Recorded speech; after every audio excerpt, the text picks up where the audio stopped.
Boa noite aos participantes de hoje. Boa noite, Eleni, que é a nossa parceira aqui no TJC, ao nosso palestrante Cristiano, de quem irei falar um pouco mais adiante. É com prazer que dou boas-vindas a vocês neste sétimo dia do curso de capacitação de professores e professoras do Programa Tribunal de Justiça e Cidadania, que tem por objeto promover e ampliar a aprendizagem sobre cidadania e justiça, idealizado pela ANAMATRA e executado pela AMATRA 10, em convênio com a Secretaria de Estado de Educação, através da Gerência de Educação em Direitos Humanos e Diversidade, no âmbito do Distrito Federal e em parceria com o Tribunal Regional do Trabalho da 10ª Região.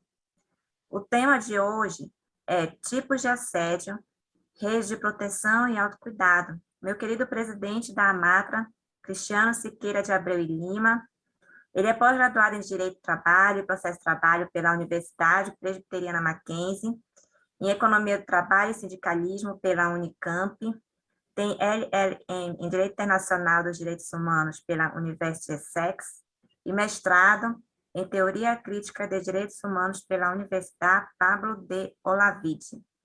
Além de professor de graduação e pós-graduação, por quem eu nutro muito respeito e agradecimento, afinal foi quem me convidou para coordenar o TJC esse ano.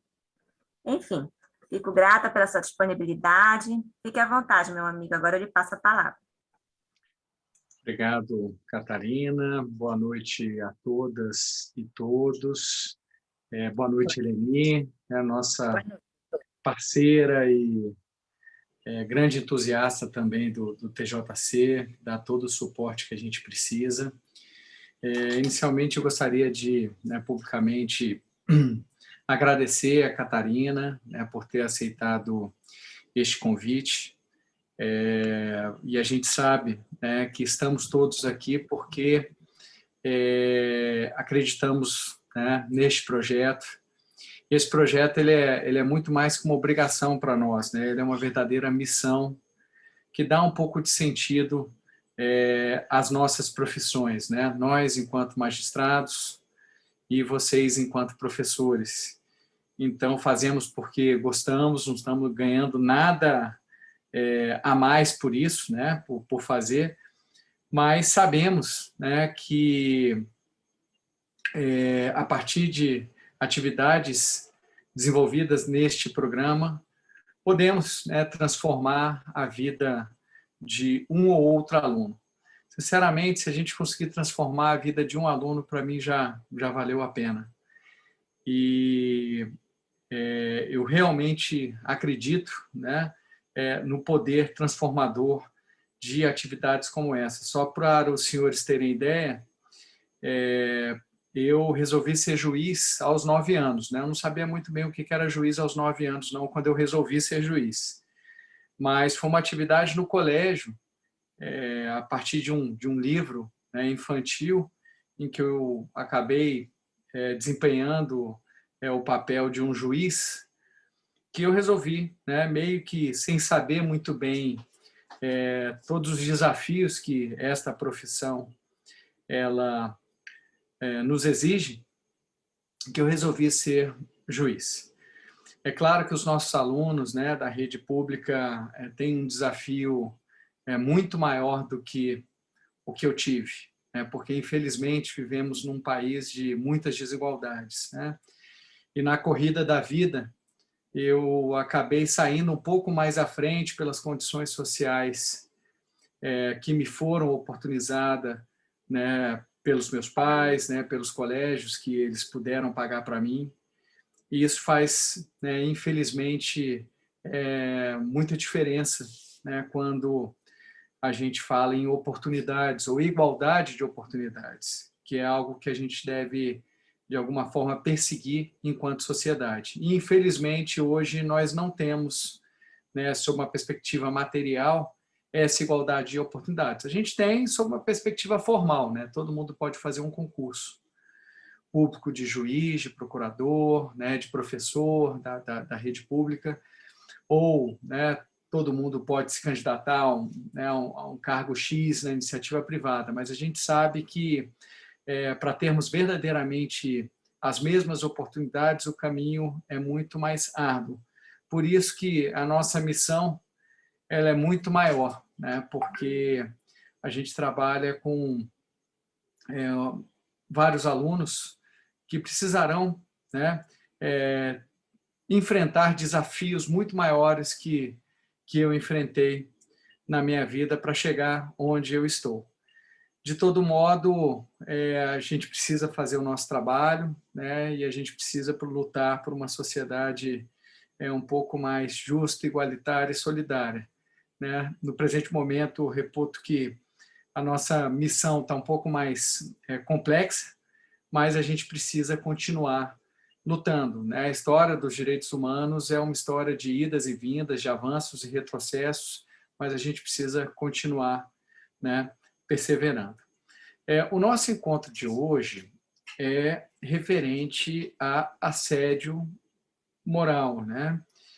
É claro que em 50 minutos de fala, talvez a gente não consiga trabalhar todos os pontos, né? Aqui o meu objetivo é tão somente apresentar, né, em linhas gerais, o que é o assédio, né, como que ele se desenvolve, como podemos identificá-lo, quais as medidas que podemos nos valer para combater esse assédio moral.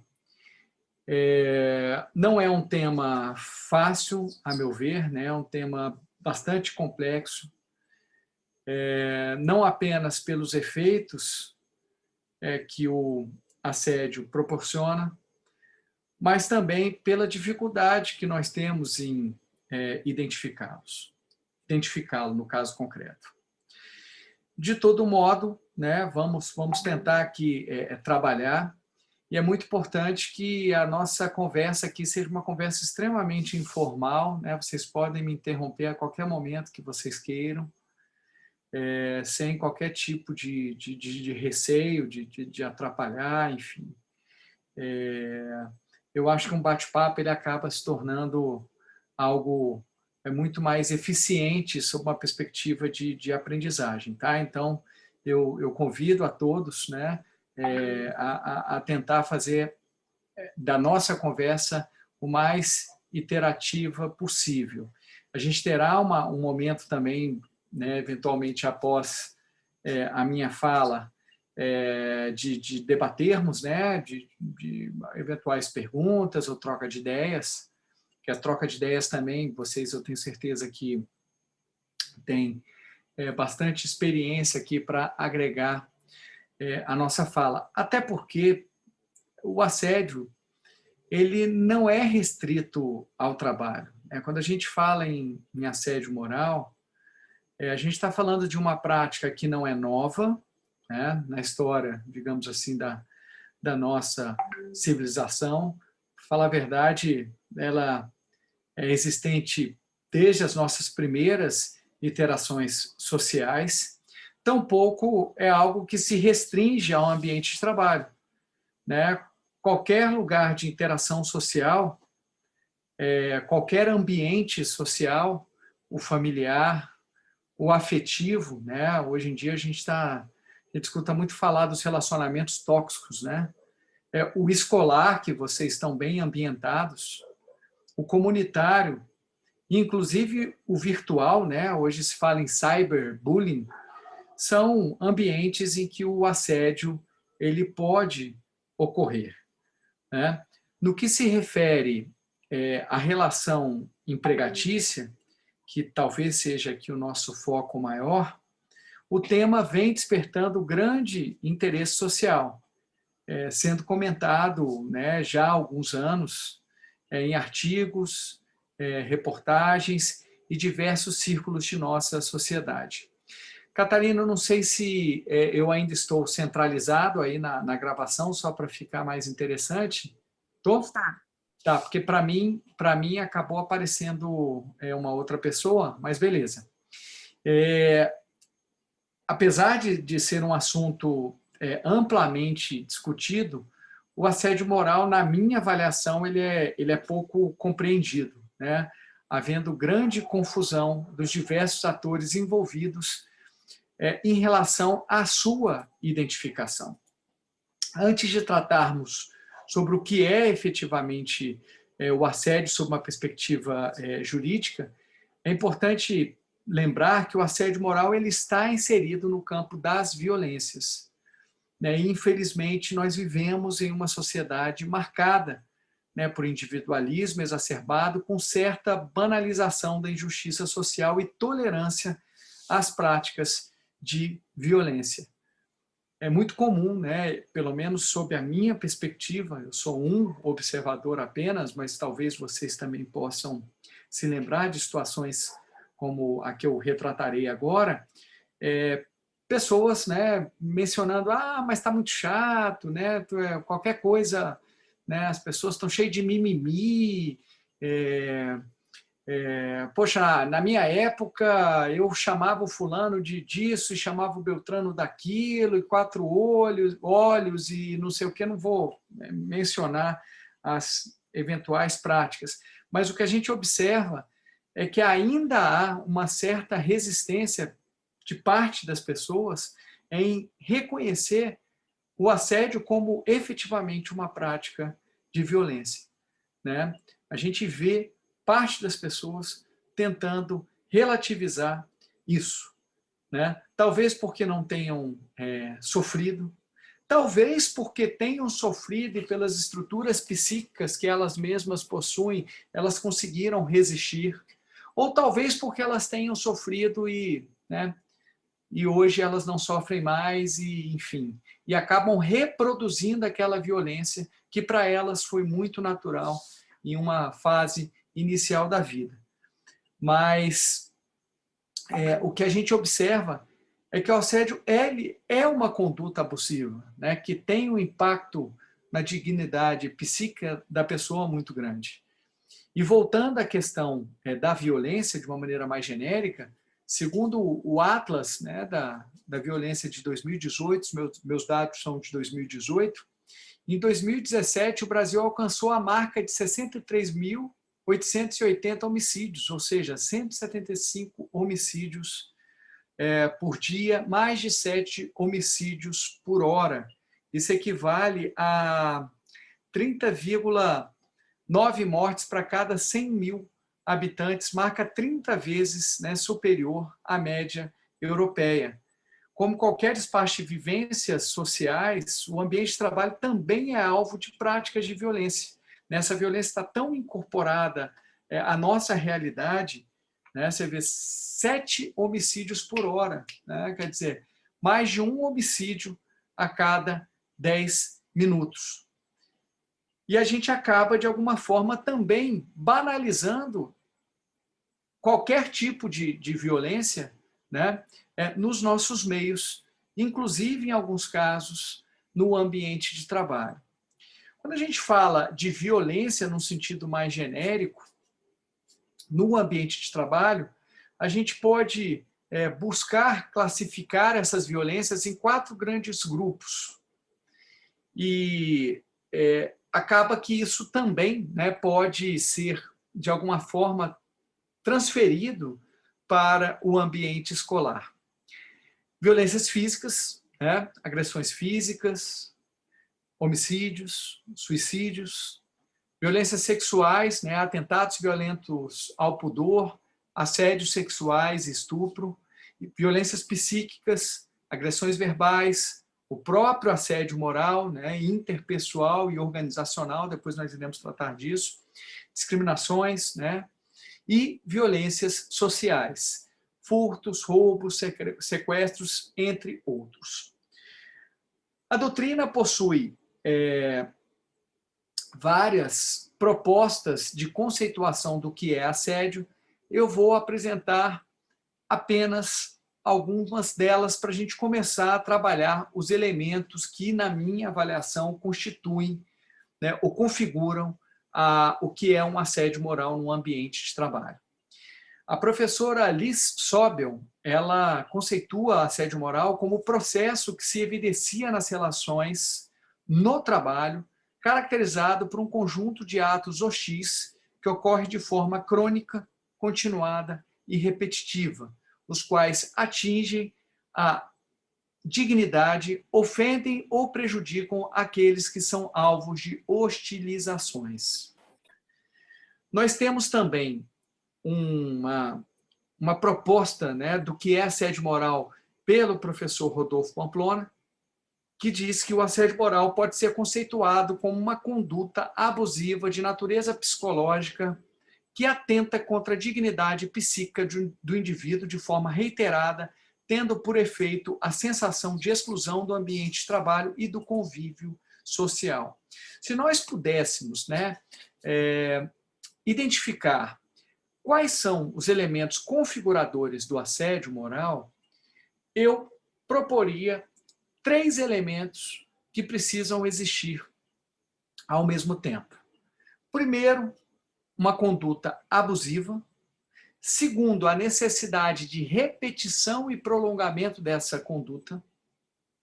E terceiro, a ofensa à dignidade. Vamos lá. Uma conduta abusiva. O assédio ele precisa ser caracterizado por ações ou omissões abusivas que extrapolam o tratamento digno ao empregado.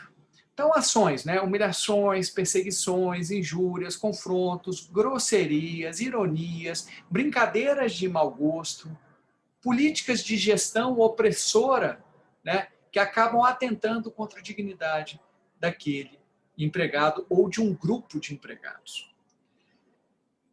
Além da conduta abusiva, o assédio ele precisa ter repetição e ser prolongado. O assédio moral, portanto, necessariamente precisa da reiteração da conduta abusiva. O ato único, pontual e isolado não resulta em assédio moral, a despeito de poder gerar, né, prejuízos à dignidade psíquica da pessoa e prejuízos indenizáveis pelo ofensor e solidariamente até pelo empregador. Em outras palavras, aquela conduta isolada, episódica, ela pode ser até ofensiva, pode atentar contra a dignidade psíquica, né, de uma determinada pessoa, mas não é tecnicamente considerada um assédio moral, né? Também pode ser passível de uma indenização por danos morais, né, ser paga pelo ofensor ou até, né, no caso do assédio ocorrido no ambiente de trabalho, pelo empregador, mas não é considerado como um assédio moral, porque o assédio moral necessariamente precisa de repetição e um certo prolongamento da conduta. E, finalmente, o outro elemento configurador do assédio, além da conduta abusiva, da repetição e prolongamento dessa conduta, é a ofensa à dignidade. As práticas de assédio conduzem o trabalhador a um estado de sofrimento, tristeza, humilhação, constrangimento, angústia, né, que atenta contra a sua personalidade, integridade psíquica, né, sua imagem, honra e dignidade, né? Ou seja, seus direitos de personalidade. Existem alguns problemas na conceituação, né, ou na noção das pessoas em relação ao assédio moral. Primeiro, porque a maioria dos autores trata o assédio sob uma perspectiva muito interpessoal, aquela relação entre vítima e agressor.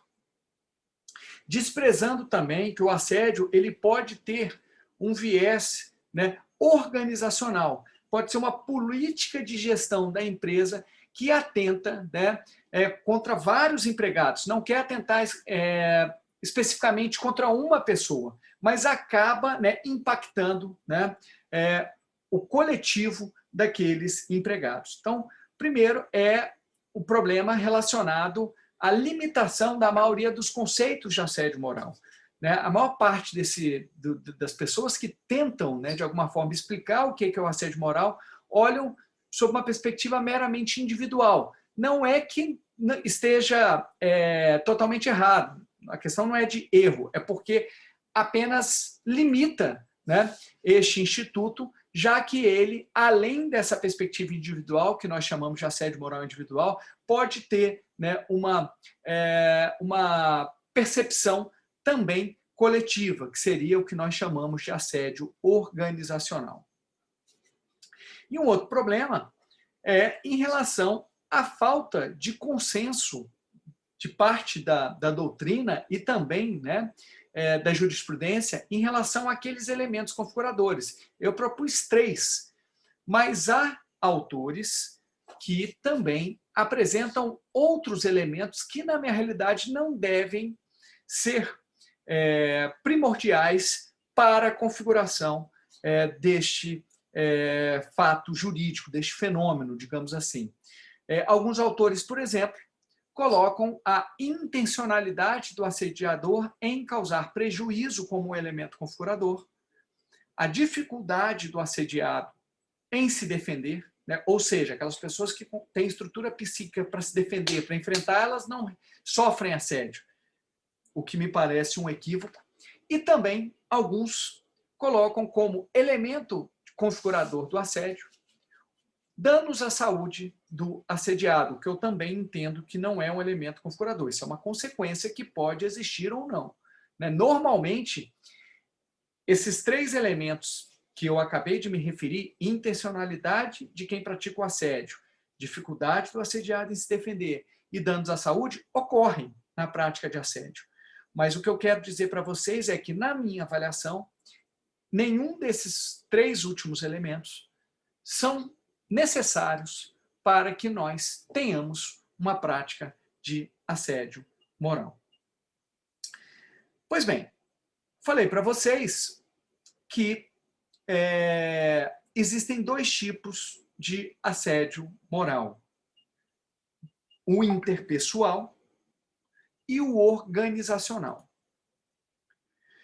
O assédio moral interpessoal é aquele que tradicionalmente é conhecido por todos, né? A gente fala em assédio moral, a gente já pensa na figura, né, do agressor e da vítima, né? A gente, bem ou mal, a gente consegue identificar quem são essas pessoas, né? Então ele é baseado na perspectiva vítima-agressor, assediado-assediador. Contempla situações, portanto, pessoalizadas de perseguição, constrangimentos, desqualificações e humilhações no trabalho feitas por um agressor identificável, o fulano de tal, contra uma mesma pessoa ou pessoas escolhidas de um grupo. Então, às vezes, no assédio interpessoal, ele está cometendo uma conduta abusiva contra uma pessoa ou mais de uma pessoa, mas você consegue identificar ali claramente quem é a figura do assediador e do assediado ou dos assediados. Geralmente, esse tipo de assédio é causado por um conflito de personalidades entre o assediador e o assediado ou grupo de assediados. É um, né, assediador que é muito perfeccionista, ele quer a coisinha, né, da forma mais perfeita possível, então acaba sendo muito exigente. É um assediador que é muito metódico, né, ele não é uma pessoa tão flexível, né, ele quer a coisa exatamente do jeito que ele pensou, né, nada fora do planejamento que ele fez, ele admite e acaba, de alguma forma, causando sofrimento aos seus colegas, né, que podem ou não ser subordinados. É um assediador que é muito competitivo, que é muito autoritário, né, não aceita ser confrontado, ou que, de repente, né, é uma pessoa mais grosseira, né, que constrange as pessoas pela linguagem utilizada, pela forma como ele trata as pessoas, ou, de repente, é um assediador disciplinador, né, que ele quer sempre ensinar as pessoas a partir do constrangimento. Às vezes, né, é um assediador que é perverso. Ele gosta, né, de alguma forma, de causar dano, de impingir às pessoas algum tipo de dor, né? Pode ser um assediador paranoico, né, que acaba vendo muita coisa onde não tem e acaba também, de alguma forma, causando sofrimento aos outros. Normalmente, esse tipo de assédio tem efeito secundário de favorecer a adesão do grupo, aos padrões e regras determinadas, por medo de cada um ser exposto, prejudicado, agredido, humilhado ou constrangido. As pessoas ficam com tanto medo do assediador que elas acabam, né, se curvando, se submetendo às condutas, às diretrizes, né, daquele assediador, simplesmente para que elas não sejam expostas. Bem, possíveis situações, né, do assédio moral interpessoal. E aqui vai uma advertência, tá, pessoal? Aqui eu vou citar algumas situações possíveis, mas a gente tem que tomar muito cuidado, porque para que a gente consiga identificar efetivamente se há assédio ou não, é necessário, assim, fazer uma investigação bastante apurada, né, sobre a situação. Aqui eu estou falando de forma genérica, situações que podem, de alguma maneira, descambar numa prática de assédio. Eu não estou afirmando que necessariamente elas descambam, né, porque as linhas são muito tênues, né, e as situações elas acabam sendo muito sutis de um lado para o outro. É claro que existem aquelas mais claras, né, e outras que, a depender do caso concreto, fica assim, muito a linha divisória fica muito tênue para a gente classificar, né, como uma prática de assédio ou uma outra conduta que não descambe para o assédio. Então, é muito complexo você descrever essas situações assediantes de forma abstrata, né, porque existem condutas que podem ou não ser assédio. O assédio moral, na realidade, como eu falei para vocês, somente pode ser identificado de forma contextualizada a partir do conjunto de comportamentos do assediador, da vítima e da própria empresa. Por isso que eu falo, não é fácil identificar quando há o assédio, né? Certamente, se a gente colocar uma situação, por exemplo, uma brincadeira, para alguns, a brincadeira vai ser de mau gosto, ela constrange, ela é reiterada, para outros vai ser uma coisa mais natural. Então é muito difícil se avaliar essas práticas. Agora, tem determinadas situações que aí o assédio é muito claro, fica evidente, né, e efetivamente acaba, né, fugindo de uma situação normal, né, e acaba sendo, de alguma maneira, impactante para todos. Mas existem outras que a situação ela acaba sendo um pouco mais complexa. Bem, então vamos lá. Lembrando, né, que o assédio são condutas, né, o assédio interpessoal são condutas pessoalizadas de constrangimento, humilhação, desqualificação, depreciação, perseguição e agressividade. Então, por exemplo, que pode ser um assédio? Brincadeiras de mau gosto, colocar apelidos vexatórios ou pejorativos, espalhar rumores ou boatos ofensivos a respeito do empregado, fazer grosserias fomentadoras de ambiente hostil, né, falar alto e de forma ríspida, determinar tarefas, condutas ou situações vexatórias, persecutórias ou punitivas, como pagar prendas, determinar a realização de dancinhas, né? Teve um caso, por exemplo, que eu peguei que o empregador, para punir o empregado ou não batimento de metas, né, colocava o empregado que não batia metas como para fazer uma dancinha na frente dos outros, né? Isso é extremamente vexatório.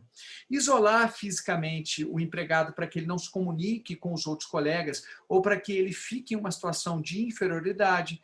Por exemplo, teve um caso que eu não peguei, mas eu vi a decisão, se colocou a mesa da vítima num corredor como punição, né? Quer dizer, tirou ela do ambiente normal de trabalho e colocou ela num corredor, né, como punição. Já vi também isolar o empregado, colocar numa sala, né, para que ele não se comunique com ninguém, né, coisas desse sentido. Intencionalmente obrigar a vítima a trabalhar a noite inteira ou final de semana sem necessidade, delegar isoladamente para o empregado tarefas impossíveis de serem cumpridas ou determinar prazos incompatíveis para a finalização de um trabalho, postar mensagens depreciativas em redes sociais, né, cyberbullying, realizar críticas exageradas à pessoa, ao profissional do empregado, destrutivas e persecutórias, explícitas ou implícitas, desconsiderar ou ironizar abusivamente as opiniões do empregado, rebaixar o empregado de função de forma abusiva ou punitiva, advertir ou suspender o empregado arbitrariamente, retirar injustificadamente o trabalho que habitualmente competia ao empregado, executar provocando sensação de inutilidade ou de incompetência, não permitir a participação do empregado em assuntos, discussões, em reuniões e atividades das quais deveria atuar, excluir o empregado de informações que deveria saber. Como vocês viram, eu citei algumas situações mais explícitas de assédio, que são mais fáceis da gente perceber, e outras que podem, né, ou não ser assédio. Mais uma vez, a advertência é que a prática de assédio ela precisa, né, ser investigada de forma contextualizada no caso concreto. Abstratamente, é muito difícil a gente falar, né, de um assédio. Vou dar novamente o exemplo, né, de um apelido.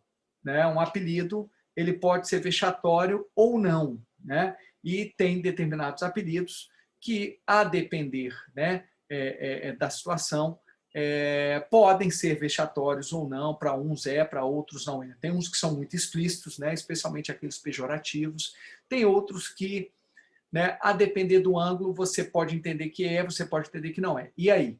Né? É claro que, né, que qualquer tipo de apelido que possa correr o risco, ou brincadeira de mau gosto que possa correr o risco de ser vexatório, não deve ser, né, feita, ou, no caso do apelido, colocado num ambiente de trabalho, num ambiente escolar ou em qualquer outra situação. A gente deve evitar, né, correr esse tipo de risco.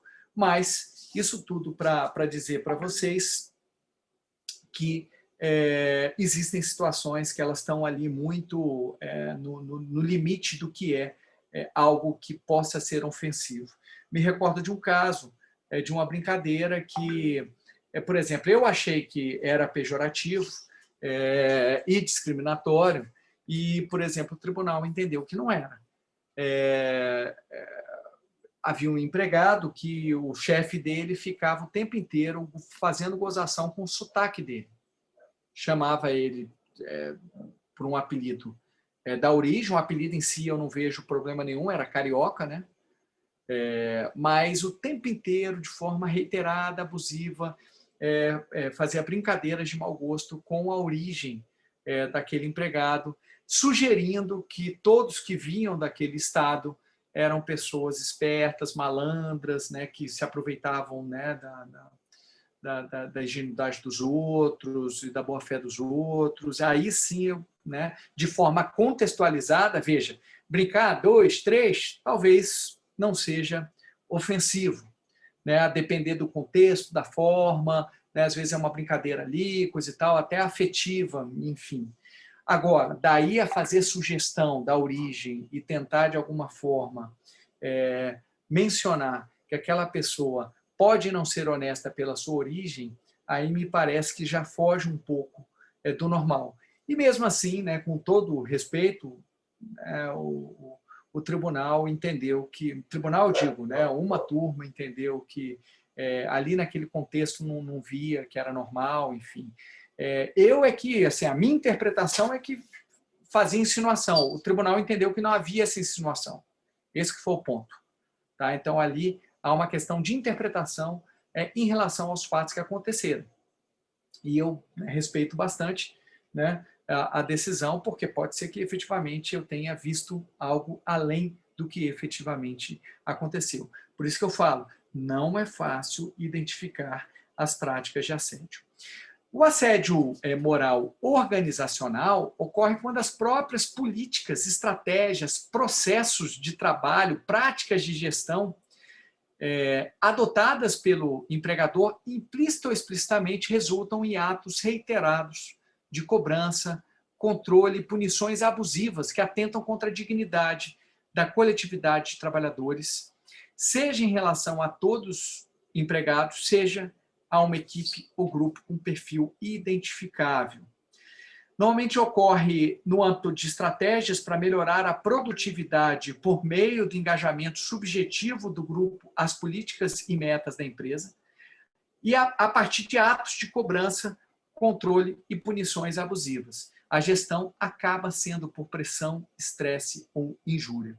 É uma forma de violência institucionalizada que cumpre a função principal de alertar o coletivo sobre a necessidade de obediência incondicional e dedicação total dos empregados às determinações do empregador e seus gerentes. Então, a exemplo que foi dito no assédio moral interpessoal, né, aquele que é vítima agressor, no assédio organizacional também, né, é muito difícil falar abstratamente, mas só para vocês terem uma ideia, eu vou dar alguns exemplos abstratos que precisam ser testados no caso concreto para verificar se efetivamente esse assédio moral organizacional ocorreu. Metas impossíveis de serem alcançadas, cobranças exageradas dirigidas à coletividade de empregados, ranqueamento da produtividade entre empregados com o objetivo de fomentar a competitividade, estabelecimento de situações vexatórias ou punições abusivas caso as metas ou determinações patronais não sejam atingidas, proibição de condutas naturais do empregado, idas ao banheiro, por exemplo, coisas nesse sentido. Agora, tão importante quanto a gente falar de algumas práticas que podem ser assédio moral é, de alguma forma, buscar identificar quais são aquelas práticas que não confundem com assédio. Por exemplo, exigências profissionais regulares decorrentes do exercício regular do poder diretivo. Isso não é assédio, né? Quer dizer, o empregador determinar tarefas, né? Dar ordens aos empregados, por si só, isso decorre do poder diretivo, do poder de organizar, né, o tempo e modo em que as atividades são realizadas. Divergência de visão entre profissionais, isso também não é assédio, é natural, a divergência faz parte, né, do ambiente de trabalho ou de qualquer ambiente social. Então, você divergir do que foi feito por um empregado por si só, né, isso não é assédio. Comunicação direta, franca e respeitosa entre profissionais com opiniões diferentes também não é assédio. Atritos ocasionais na equipe, né? Às vezes acontece, né? Um atrito a partir de uma divergência, né? Desde que isso, né, não seja, né, algo abusivo, é natural. Exercício do poder disciplinar, o empregador ele pode, né, advertir o seu empregado, né, suspender o empregado e até dispensar por justa causa. O que ele não pode é abusar desse direito, né, a partir de atividades constrangedoras, de violência, né, como nós citamos anteriormente.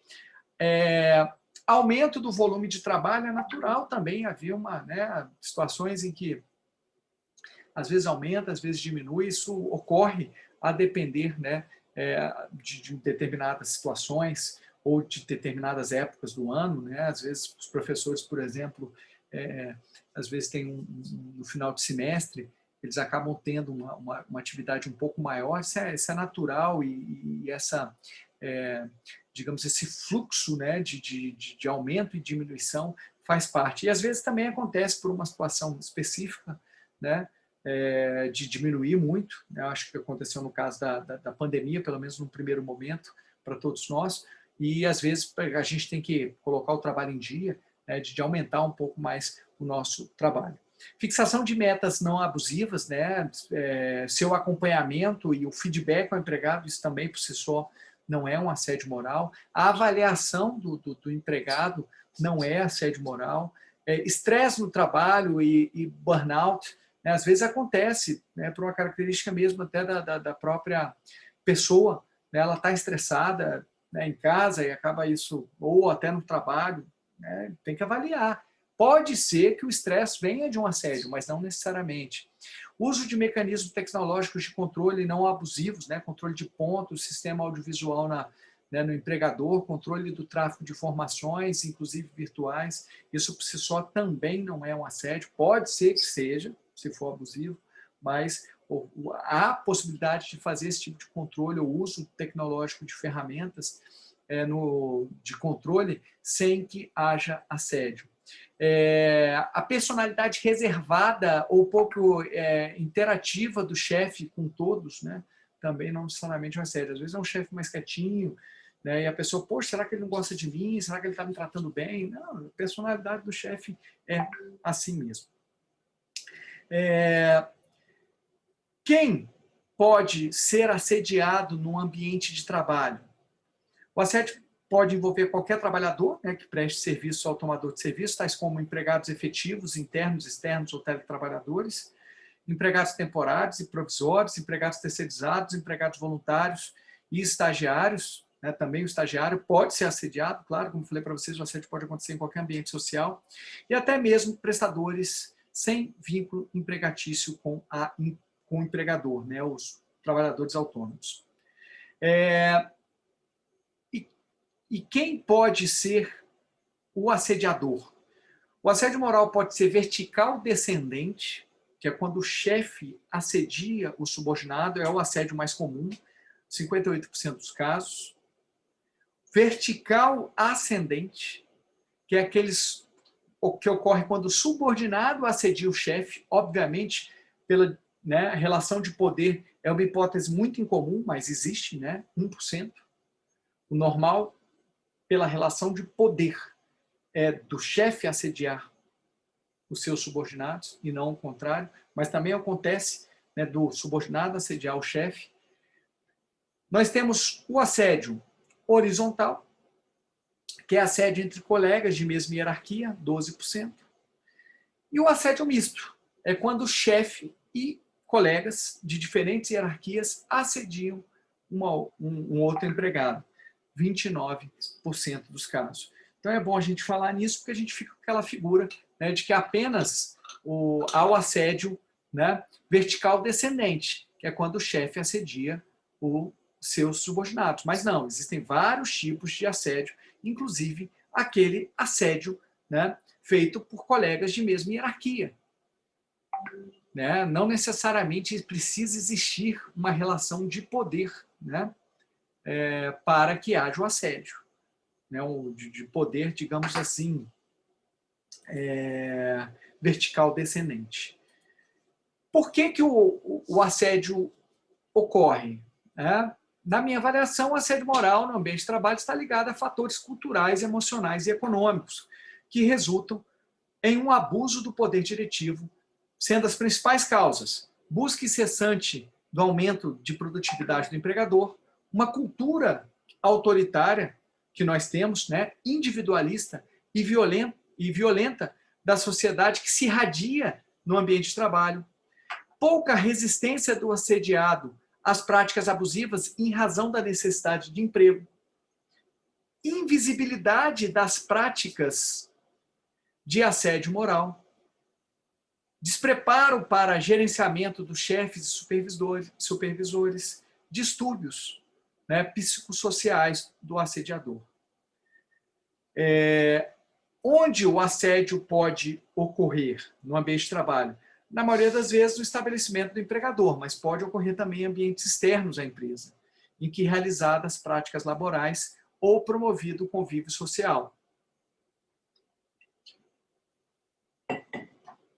Por exemplo, estabelecimento de clientes do empregador ou de terceiros, em reuniões externas, por exemplo, pode ocorrer em ambientes públicos, no caso de trabalhadores externos, e também no ambiente domiciliar, no caso de home office, no cyberbullying, por exemplo.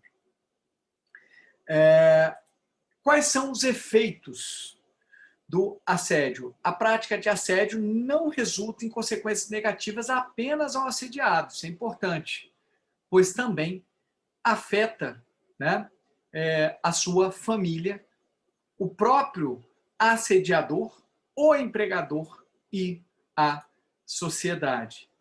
Vamos começar pelo impacto do assédio na figura do empregador. O empregador, por exemplo, ele pode ser impactado por atrasos, faltas, licenças médicas e previdenciárias em virtude do assédio que ocorre. Então, o assediado ele acaba impactando ou tendo a sua assiduidade impactada pelo próprio assédio, porque ele está em sofrimento, pode ser que ele se atrase, pode ser que ele falte, pode ser que ele desenvolva uma doença psicossocial e tenha que se licenciar, e por isso acaba que o empregador ele também sofre os efeitos do assédio. Eu estou colocando isso porque, obviamente, para o empregador o assédio não é algo interessante, né? Haverá uma redução de produtividade da atividade econômica, né, porque é comum o empregado assediado perder a motivação no trabalho, haverá uma rotatividade da mão de obra, porque os empregados assediados, né, são mais propensos ao desligamento, seja por pedido de demissão, eles acabam não suportando aquilo e pedem demissão, sejam até por, né, perderem a produtividade, serem dispensados sem justa causa ou por justa causa. O empregador ele pode sofrer reparações cíveis, né, decorrentes das ações ajuizadas pelo assediado. Então, há uma série de impactos negativos ao empregador.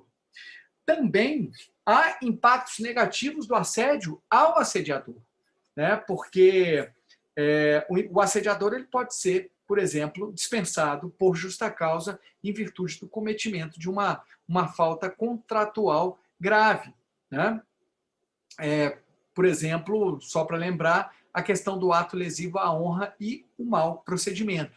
Então, é possível que se caracterize o assédio moral como uma prática de mau procedimento do assediador e esse assediador ser dispensado por justa causa. O assediador também é passível de ser responsabilizado pelos prejuízos causados ao assediado, né? Então, ele pode responder, né, a uma indenização por danos morais, por exemplo. E há, né, possibilidade de ter consequências, inclusive criminais, ao assediador. Não existe um tipo ainda penal específico para o assédio moral, mas o assédio moral pode resultar em outros tipos penais, tais como constrangimento ilegal, crimes contra a honra e assim por diante. Para a sociedade, o assédio também tem impactos negativos, especialmente, né, nas contas públicas, né, decorrentes de tratamentos médicos na rede pública de saúde, benefícios previdenciários e até no caso desse empregado ser dispensado sem justa causa no seguro-desemprego. Agora, a consequência maior, obviamente, em razão, ocorre, né, sob a perspectiva do assediado, né, danos à sua saúde mental e física, né, estresse, distúrbios digestivos, palpitações, pressão alta, alteração do sono, irritabilidade, dores generalizadas, esgotamento físico e emocional, tristeza, baixa autoestima, surgimento de doenças psicossomáticas, transtornos mentais como depressão, ansiedade, síndrome do pânico e propensão ao suicídio, são todos casos relatados em práticas de assédio. O assédio moral que resulte em doença incapacitante por mais de 15 dias é um acidente de trabalho, só para os senhores terem ideia. Há também um impacto na vida profissional deste empregado, né, como uma consequência lógica do impacto em sua saúde mental. Obviamente é comum, né, que este empregado ele acabe diminuindo sua produtividade. Pode desenvolver, né, propensão a erros, né, obviamente vai ficar mais desatento e por isso, né, pode perder um pouco o interesse, né, em estar ali naquele ambiente de trabalho e por isso pode também, né, se atrasar, faltar ao serviço, se licenciar e até, em alguns casos, se aposentar por invalidez. Há também um impacto na vida familiar deste assediado, né, como o empregado fica menos produtivo, a chance de perder o emprego aumenta, o que afeta as finanças da família, gerando uma série de problemas familiares. E também, né, como consequência na sua saúde mental, né, é possível que se desenvolva quadros de ansiedade, tristeza e irritabilidade que podem, de alguma forma, irradiar as relações familiares, inclusive com casos, né, de agressão a membros da família, separação e divórcio. Sem falar, né, na vida social deste assediado, que pode se deteriorar em virtude desta violência cometida. Eu já estou vendo que está quase terminando aqui meu tempo, mas eu acho importante, até para que os senhores possam orientar adequadamente alguém que seja vítima de assédio, quais são as possibilidades, né, que um assediado possui. Primeiro, buscar auxílio, né? Dividir a situação com outras pessoas para avaliação conjunta da conduta tida por a assediadora. E, obviamente, a depender do impacto na saúde que o assédio proporciona, este assediado deve buscar o auxílio de um profissional da saúde, um psicólogo e um psiquiatra. O assédio também, o assediado também, ele deve comunicar, né, esta prática primeiro ao responsável pelo setor em que ele trabalha, ao seu superior hierárquico, né, se tiver na empresa ouvidoria ou consultoria interna da empresa. Obviamente, se o próprio chefe é o assediador, né, e não tiver ouvidoria ou um órgão que chama consultoria interna na empresa, ele pode buscar comunicar essa questão ao sindicato da categoria ou ao próprio Ministério Público do Trabalho. Finalmente, se for o caso, né, ele pode provocar o sistema de justiça, ou seja, né, ele pode ajuizar uma ação com ou sem advogado e, se efetivamente entender que há aí uma prática de um tipo penal, ele pode ir lá, né, prestar sua queixa-crime perante a autoridade policial. Já chegando ao fim, é importante mencionar que a última convenção da OIT, Convenção 190, trata justamente, né, das práticas de assédio no ambiente de trabalho. O Brasil ainda não ratificou, né, esta convenção, ela ainda não está valendo, mas eu acho que é uma grande referência para todos nós, né? Não há uma lei específica ainda que discipline o assédio moral no contexto amplo da relação de emprego.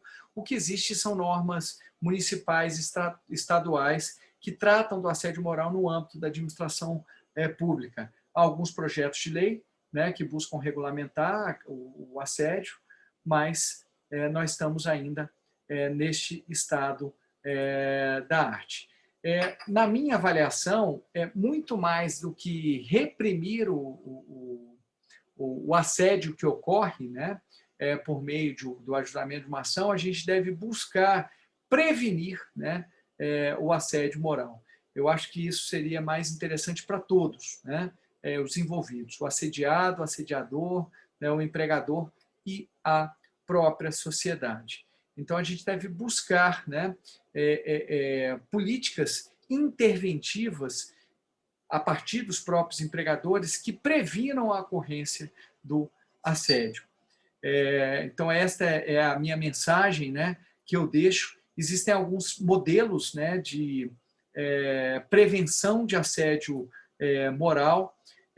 A Marie France, que é Irigoyen, que é uma grande estudiosa francesa sobre esse assunto, ela tem um modelo próprio. A própria Liz, né, Sobel, que eu citei para vocês, também sugere um modelo, né? Vou tratar, em virtude do adiantado da hora, apenas do modelo proposto pela Liz Sobel. Ela divide em 4 estratégias de sensibilização, de regulamentação, de gerenciamento e de transformação da realidade. Na estratégia de sensibilização, ela sugere que o empregador deve fazer cartilhas, palestras, vídeos, eventos, cursos e capacitação técnica dos seus empregados quanto, né, a esse assunto que é tão importante. Na estratégia de regulamentação, ela sugere que devem ser divulgadas leis, normas vigentes, código de ética e da conduta da empresa, previsão de medidas disciplinares, divulgação do posicionamento da organização e do tratamento de casos de assédio na própria empresa. Na estratégia de gerenciamento, ela sugere que seja feito um diagnóstico contextualizado daqueles casos em que de possível assédio que chegaram ao conhecimento da empresa, apoio aos envolvidos, né? A empresa é importante, a empresa apoiar os envolvidos, gerir bem essas informações para que elas também não causem mais problemas, né? E propor, né, o que ela sugere, o que ela identifica como órgãos internos da empresa para tratar desse assunto. Ela fala em práticas de consultoria interna, né? E também da própria ouvidoria. E, finalmente, a última etapa, que na realidade todas vão ocorrer ao mesmo tempo, né? Da transformação da realidade, de se buscar efetivamente mudar a organização do trabalho para que ela não seja foco de violência no ambiente de trabalho. Eu vou terminar a minha parte inicial, né, com um poeminha do Carlos Drummond de Andrade, que eu acho que tem uma relação muito grande com aquilo que falamos. Carlos Drummond de Andrade diz o seguinte: a cada dia que vivo mais, me convenço que o desperdício da vida está no amor que não damos, na força que não usamos, na prudência egoísta que nada arrisca e que, esquivando-se do sofrimento, perdemos também a felicidade. Então, eu acho que o nosso tema, né, Catarina, deste ano é muito feliz, porque a gente precisa realmente fomentar, né, uma cultura de paz, de tolerância mútua, né, a partir da promoção de capacidade empática, escutativa, comunicação não violenta e respeito ao outro. A gente só vai conseguir, né, efetivamente transformar o nosso ambiente de trabalho a partir desta cultura da paz, né? Eu acho que vocês tiveram aula com o Tiago Leão, que trouxe um pouco dessa visão da cultura de paz, da comunicação não violenta, né? da tolerância, que a gente tem que efetivamente vivenciar todos os dias. Não é fácil, né? No mundo em que vivemos, falar disso, né? De solidariedade, falar de escuta ativa, de escutar o outro, de não ser agressivo, mas a gente precisa efetivamente lutar, né, a favor disso. Né? Sei que nós temos os nossos momentos, né, bons e ruins, mas em linhas gerais a gente tem que buscar, né, dentro do nosso espaço social, essa tolerância que cada vez está ficando mais difícil. A gente cada vez olha mais para si, quebrando os elos de solidariedade que precisam existir na nossa sociedade. É isso, eu me coloco à inteira disposição, agradeço a paciência de todos. Tá? Se vocês tiverem alguma dúvida, eu vi que no chat, né, algumas pessoas comentaram, mas eu abro aí a possibilidade para que vocês falem abertamente sobre o tema. Se eu puder contribuir, Catarina também, eu estou à disposição. Obrigada, Cristiano. É isso aí, essa questão do assédio, ela é bem sobre fomentar a cultura da paz, né? Porque o assédio é um tipo de violência, e violência gera violência. A gente está numa sociedade hoje em dia que nós fomos educados que é justificável agredir ou agir com violência contra um determinado vilão, e às vezes com base nisso que o agressor age, ele age justificado, que ele acha que tem uma justificativa para ele estar agindo daquela forma com a vítima, ele se acha na razão. Então, não é nem só a questão, como você falou, da empatia, é a questão da escutativa, de ouvir o outro lado quando diz que aquilo ali está machucando, que aquilo ali está incomodando, e não simplesmente deixar passar, isso é besteira. Não, é ouvir, realmente, perceber o que a outra pessoa está passando, o que a outra pessoa está sentindo. Realmente, colocar aqui mais comentários e dúvidas. Eu vou dar uma lida, eu já compilei aqui o que o pessoal foi falando no chat, para otimizar também o nosso tempo. Tá. O professor André colocou assim: as pessoas justificam que sempre fizeram e que não havia problema, além de não perceberem à época que estavam sendo inconvenientes. Fazem questão de permanecerem no erro. Colocar-se no lugar do outro é um desafio para a vida. E aí, em seguida, ele coloca uma pergunta: a conduta isolada pode ser considerada racismo se impedir um exercício do direito da vítima? Eu confesso que não entendi muito bem a pergunta, mas ele colocou assim, a conduta isolada pode ser considerada racismo se impedir um exercício do direito da vítima? Assim, pelo que eu entendi, eu diria que sim, sabe, André? Mesmo sendo uma conduta episódica, a prática de racismo pode estar configurada. Agora, para o caso de assédio moral, não. O assédio ele precisa de uma conduta reiterada, foi o que eu coloquei. Aqui a distinção ela é meramente jurídica para você classificar os dois institutos diferentes, de forma diferente. E aí eu queria deixar claro para todos que, ainda que exista um ato hostil de forma isolada, isso não significa dizer que não haja consequências jurídicas para isso. Não é assédio, porque o assédio precisa de repetição. Mas, mesmo assim, pode ser que essa conduta isolada e episódica seja ofensiva. E é claro que, em sendo ofensiva, pode se caracterizar, né, uma série de situações e podem ter impactos criminais, impactos cíveis, impactos trabalhistas, previdenciários, entre outros. Tá? Então, só para a gente otimizar o nosso tempo, eu diria que sim, tá? Mas deixando claro que, para que seja assédio moral, necessariamente a gente precisa da reiteração da conduta. Eu vi uma aqui, pegando o gancho, Catarina, que o professor André também perguntou se para configurar assédio deve necessariamente existir a intenção de constranger. Então, para alguns autores, sim. Agora, para outros e para mim, não. Né? A intencionalidade do assediador não é um elemento caracterizador do assédio moral. Então, conquanto a intencionalidade esteja presente em muitas práticas de assédio, nem sempre atos hostis, agressivos ou violentos são planejados e propositais pelo agressor. Assim, o assédio moral independe da intenção do agressor na minha avaliação. Afinal, se a violência foi concretizada a partir de prática abusiva e se alguém foi afetado em sua dignidade, pouco importa se havia intenção do assediador em ofender. Às vezes a pessoa está fazendo uma brincadeira de mau gosto, né, dando um apelido que para ele, tô brincando, mas não é, né? A brincadeira tem que ser para todo mundo, não pode ser só para um. Às vezes a pessoa não tem essa dimensão de que ela efetivamente está sendo inconveniente ou está sendo ofensiva.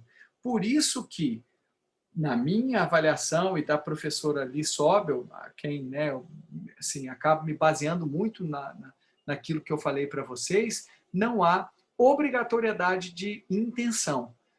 Mais uma vez, para não passar a mensagem errada, a intenção do assediador em ofender, em constranger, ela está presente na maior parte das práticas de assédio, mas ela não é efetivamente necessária.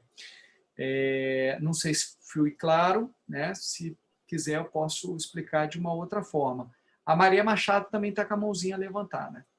Eu já ia ler os comentários dela, mas já que ela está com a mãozinha levantada, eu vou deixar ela fazer os comentários já verbalmente. Tá bom, gente, eu vou ser breve. Primeiro, agradecer, tá, Cristiano, pela sua fala, muito esclarecedora, tá? Em todos os aspectos que você falou.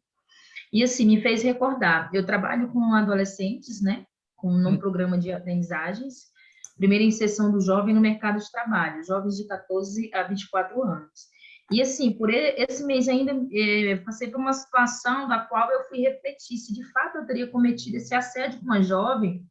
E ouvindo você falar, e também fui refletir na minha fala com a jovem, não, eu não cometi assédio.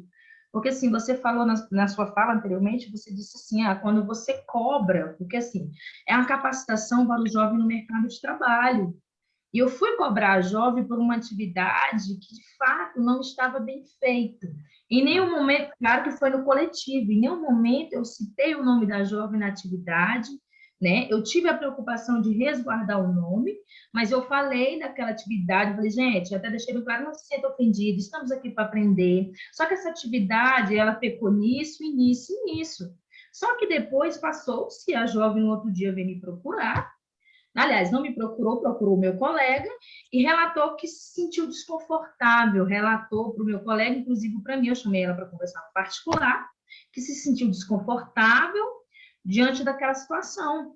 E eu fui tentar explicar para a jovem que, primeiro, eu não tive intenção nenhuma, segundo, fosse tratar de mercado de trabalho, e por ela estar ali naquela capacitação profissional, eu precisava cobrar mais dela, né? E chamei outros jovens para conversar sobre aquela situação, para ver um olhar de fora e para ver se, de fato, na minha fala, de certa forma, intencional ou não intencional, eu vinha a expor a jovem e nenhum dos jovens falou, não, você não fez isso, eu não sei por que ela se sentiu magoada, ofendida, né? Então, assim, eu até coloquei que é muito complicado. Eu trabalho com o público jovem, vamos dizer assim, você na sua fala inicial falou a questão do mimimi.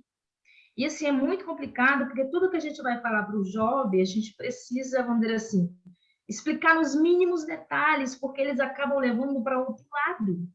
E falar, é assédio, estão tá me assediando por causa disso ou por causa daquilo. Então, assim, temos no nosso cronograma de aula, a gente fala sobre o assédio moral, o que de fato é o assédio moral, muitas coisas você falou nessa noite, né? Mas, assim, mesmo assim, o jovem ele tende a interpretar da forma dele, que é generalizar esse assédio, né? Mesmo diante de uma cobrança profissional. Então, assim, é bem complicado, viu? Não tenha dúvida, Maria. E foi aquilo que eu falei. O grande problema, quando nós, né, analisamos o assédio moral, ou um dos grandes problemas, é justamente o conceitual, né? Porque há uma certa confusão e uma certa banalização do que é o próprio assédio moral, que prejudica o próprio combate ao assédio, né? Então, assim, por isso que eu falei para vocês, tudo precisa ser contextualizado. E o exemplo que você nos passou mostra assim, uma situação normal de um professor, né, tentando instruir o seu aluno. Se o professor não puder cobrar, avaliar o aluno, né, fica muito difícil. Aliás, uma das funções do professor é justamente essa, orientar o aluno. E você teve todo o cuidado, né, de tratar a situação de uma maneira abstrata. Ali é um ambiente de aprendizagem, por isso, né, é um ambiente em que é importante também divulgar a informação para os outros, porque todos estão aprendendo, todos podem estar cometendo erros semelhantes. Então, não há problema nenhum você não expor a aluna, né? Então, em uma reunião, um chefe comentar de forma abstrata sobre uma situação que ocorreu, não tem problema nenhum, isso é natural. É natural do próprio poder, né, diretivo, fiscalizatório, disciplinar que ele tem. O que ele não pode é constranger, né, o que ele não pode é ser agressivo, é ser jocoso, né, o que você não fez. E, efetivamente, assim, muitos empregados também confundem. Às vezes a gente vai pegar esses processos de assédio moral e você fala assim, poxa, aparentemente é uma situação normal, corriqueira, né? O chefe está ali, né? Estabeleceu um objetivo, cobrou esse objetivo de uma maneira natural, sem ser agressivo, sem ser, né, inoportuno, e aí a pessoa confunde isso, porque ela não quer ser cobrada, ela não quer ser, ela tem uma dificuldade muito grande, né, de ser criticada no bom sentido.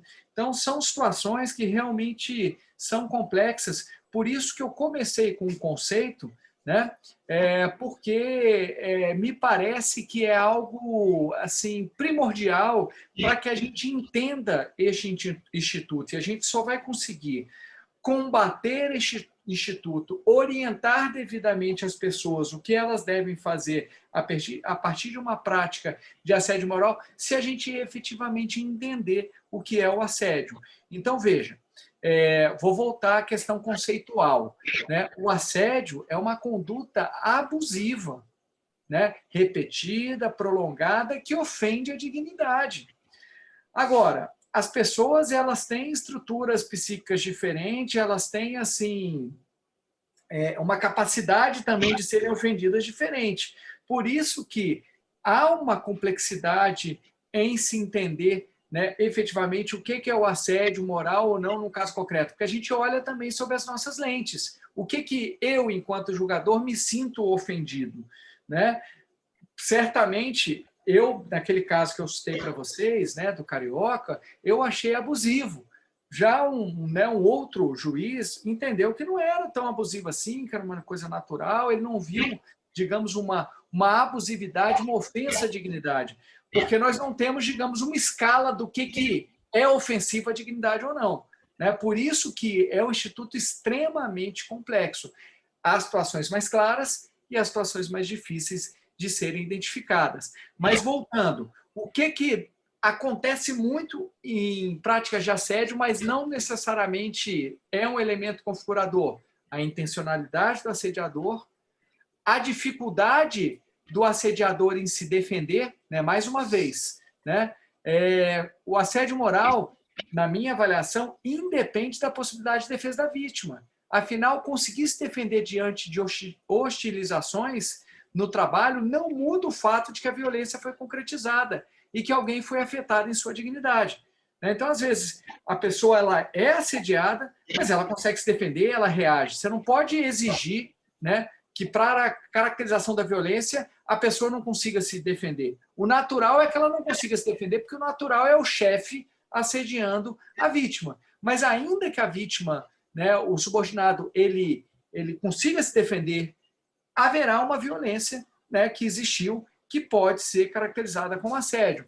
E, finalmente, o dano à saúde do empregado, né, do assediado. A ocorrência de danos, né, ela é muito comum, né, ao assediado, mas não necessariamente... A saúde, tá, gente? A saúde. Mas não necessariamente ela ocorre. Né? Cada pessoa desenvolve um processo diferente de absorção das práticas de assédio moral, pois cada um tem suscetibilidades diferentes. Há pessoas com estruturas psíquicas e rede de apoio social que favorecem seus processos defensivos de enfrentamento, de resistência e de resiliência, capazes de evitar ou adiar o aparecimento de doenças. Tem pessoas que podem adoecer física ou mentalmente, mas outras podem não chegar a desenvolver um processo de adoecimento, conquanto tenham sido vítimas de práticas de assédio hostis, né, no ambiente de trabalho. Então, eu acho que esse é o ponto. A conduta foi abusiva, ofende em princípio a dignidade, é reiterada, é prolongada, a assédio. Se houve doença mental ou não, aí é uma outra história. Mas ela não o desenvolvimento de uma doença não é, né, na minha avaliação, um fator ou um elemento necessário para a gente caracterizar ou configurar uma prática de assédio. Obrigada. Obrigado, Maria, pela intervenção muito boa. A Aurélia também está com a mãozinha levantada. Pode falar, Aurélia. Boa noite, professor Cristiano. Boa noite. Colegas, né? Eu gostei muito dessa fala do assédio, mas apareceram várias dúvidas em relação a isso. Uma delas é porque eu não entendi direito ainda, e tem a ver com uma pergunta que eu estou pensando. É possível o agressor não saber o que está assediando os indivíduos? E aí eu queria trazer um exemplo de uma situação que aconteceu com a gente na escola, né? A gente tem um conselho de classe. Não sei se os colegas professores sabem o que é o conselho de classe. Cada escola... Eu sei. Nunca passei por um conselho de classe, viu, professor Aurélio? Mas eu sei o que é. Cada escola tem um método de apresentação desse conselho de classe. Nessa escola que eu estou, ela faz entre os professores. Mas eu participei de uma escola em Braslândia que ela fazia um conselho de classe onde tinha o envolvimento de pai, estudante e professores. E era meio que um confronto, assim, os professores ficavam de um lado da sala e os pais, os alunos ficavam de outro lado, e no centro tinha a direção, a coordenação apresentando as notas dos alunos. Qual que era a ideia disso? Era fazer com que o aluno que tivesse com nota mais baixa ou com recuperação pudesse perceber que ele precisa melhorar um pouco no processo de aprendizagem, né? Estudar um pouco mais. Mas certo dia, eu conversando com a mãe, que era a mãe de um aluno que estava com dificuldade na escola, ela falou assim que ela se sentia constrangida, porque ela via os filhos dos seus sendo elogiados e o filho dela não sendo elogiado. E aí eu fiquei na dúvida se isso é um tipo de assédio, porque isso é repetido, né? Porque a escola fazia nos 4 bimestres, ela fazia em 3 bimestres esse tipo de conselho. E o aluno repetia todos os bimestres até a mãe desistir de vir para a escola, porque não queria ver a nota tão baixa, e no caso a reprovação, que era praticamente certeira no 3º bimestre para o 4º. Então, assim, eu fiquei nessa dúvida, porque eu não sei se até o agressor pode saber se ele comete, né, assédio, ou nessa situação aí, que foi uma situação de conselho de classe, ou a própria escola cometeu assédio em relação aos alunos que estavam com dificuldade no processo de aprendizado. Vou tentar responder sua pergunta por partes, tá? Primeira parte, na minha avaliação, o assediador pode assediar mesmo que ele não tenha intenção de assediar, mesmo ele sem saber que ele está assediando. Então, para ser um pouco mais claro, vou dar um exemplo. Às vezes, né, a prática hostil ela é causada pela personalidade do assediador, pelo temperamento do assediador. Ele é grosseiro, ele é rude, mas ele não se vê como grosseiro e rude. Entendeu? Só que ele é. Né? Ele é grosseiro, ele é rude, ele fala alto, ele faz brincadeira de mau gosto. Né? Para ele, ele está brincando. Mas para a pessoa que está sentindo, né, é uma brincadeira extremamente constrangedora, né, uma brincadeira que causa sofrimento. Às vezes o assediador ele é muito perfeccionista, ele é metódico, ele é autoritário, disciplinador, né, inábil, ríspido. E ele não se vê assim, mas ele adota condutas assim, que são condutas assediantes. Tá? Então, muitas vezes o assediador não tem intenção de constranger. Ele tem intenção de repente, educar o empregado. Estou falando da relação de emprego, depois eu entro na questão do educacional. Ele tem a intenção de educar, a intenção, às vezes, até de repente, ajudar. Mas a forma que ele ajuda, que ele acha que está ajudando, se constitui uma violência, né? Se constitui uma agressão, né? Se constitui algo constrangedor. Por exemplo, fazer uma dancinha, né? Olha, quem não bater a meta ou quem não conseguir determinado resultado vai fazer uma dancinha. Na cabeça de quem provavelmente fez isso, a intenção não era de assediar. Era de, olha, eu fazendo isso vai ser uma coisa engraçada, mas a pessoa vai ficar um pouco constrangida e vai evitar de fazer e vai tentar melhorar. É aquilo que eu falo, às vezes, assim, as práticas de assédio têm a intenção de fazer com que as pessoas entrem dentro de uma política da empresa, né? Para que ela não se coloque numa situação de diferente em relação aos outros, ela acaba, né, buscando evitar, de todo modo, aquela conduta não desejável pela empresa para conseguir o determinado resultado. Mas isso é um assédio. Então, para deixar claro, mesmo que o assediador não saiba que ele está assediando, a prática de violência, ela pode existir. Segunda parte da sua pergunta. No seu caso, eu dou aula também, né? Eu dou aula na faculdade, já é um público totalmente diferente do público que vocês trabalham. Embora, né, me considere um educador, eu assim, talvez não tenha tanto conhecimento na área de educação quanto vocês, que vivenciam isso com muito mais intensidade do que eu. De todo modo, eu posso falar sobre a questão de ranqueamento no ambiente de trabalho. O ranqueamento no ambiente de trabalho, que é um ambiente diferente do ambiente de aprendizagem, não é que você não possa aprender no ambiente de trabalho. Há sempre uma necessidade de aperfeiçoamento. Mas esse aperfeiçoamento ele é muito diferente do que ocorre num ambiente de uma escola em que você está lá efetivamente apenas para aprender, porque no ambiente de trabalho, em princípio, se pressupõe que você já tem determinadas habilidades profissionais para o exercício daquela função.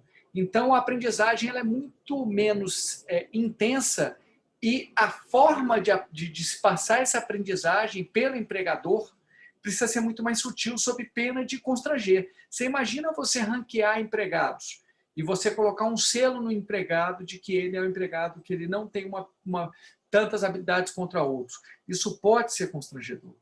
Tá? Isso pode ser constrangedor. Por isso que o ranqueamento, via de regra, ele não é sugerido no ambiente de trabalho e pode descambar numa prática de assédio organizacional, inclusive, como eu coloquei para vocês.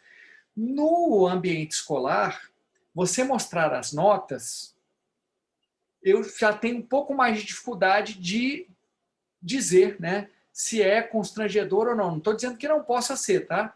Eu só estou dizendo que eu não tenho tanto conhecimento e aí, né, eu, com toda a minha humildade, eu deixo para vocês dizerem se acham que é constrangedor ou não, se é uma prática que é válida ou não. Da minha experiência, que é um universo muito pequenininho, assim, eu sempre fui bom também, né? Mas eu via com uma certa naturalidade, inclusive quando eu não tirava nota não tão alta, né? Inclusive, assim, antigamente não se tinha tanto cuidado em relação a isso, pelo menos na graduação, né, do curso universitário. No ambiente escolar eu não me lembro muito bem. Eu me lembro que meus professores me passavam lá, quando tirava SS, dava parabéns, às vezes vinha, às vezes não vinha, enfim.